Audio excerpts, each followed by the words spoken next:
વિશિષ્ટ પ્રકાર આ વખતે પહેલી વખત ધ્યાન ઉપર આવ્યો છે કે આતંકવાદીઓએ આ ફરવાના સ્થળના મોટા વિસ્તારમાં જ્યાં હજારો પ્રવાસીઓ હતા ત્યાં આગળ પ્રવાસીઓને જેમને પકડ્યા એમના નામ પૂછ્યા, એમનો ધર્મ પૂછ્યો અને જે હિન્દુ ધર્મવાળા હતા અથવા હિન્દુ નામ ધરાવતા હતા એવા 26 આપણા ભારતીયોને 26 હિન્દુઓને આ પાકિસ્તાનના આતંકવાદીઓએ ગોળીથી ઠાર માર્યા છે. એટલે ફક્ત હિન્દુઓને મારવા એ પ્રકારના લક્ષ્ય સાથે આ આતંકવાદીઓ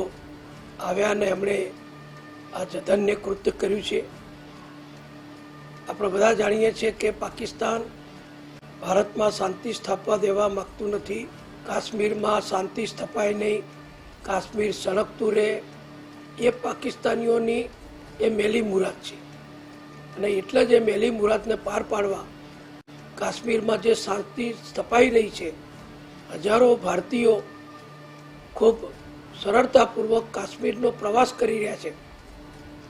એ બંધ થઈ જાય અને કાશ્મીરમાં કોઈ જાય જ નહીં એવા પ્રકારની વૃત્તિ સાથે આ ભયંકર આતંકવાદી હુમલો કરવામાં આવ્યો છે. અને આપણા 26 ભારતીયોના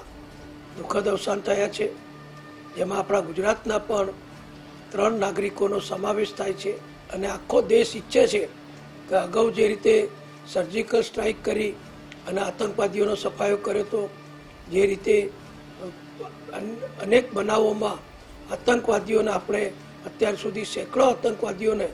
આપણા લશ્કરના જવાનોએ, CRPF કે BSFના જવાનોએ કે પોલીસે જે ઠાર માર્યા છે, એના કરતાં અનેક ગણું વધારે કડક રીતે આતંકવાદીઓને નેસ્તનાબૂદ કરવા ભારત સરકાર ઝડપી કાર્યવાહી કરે એવો આખો દેશ આશા રાખી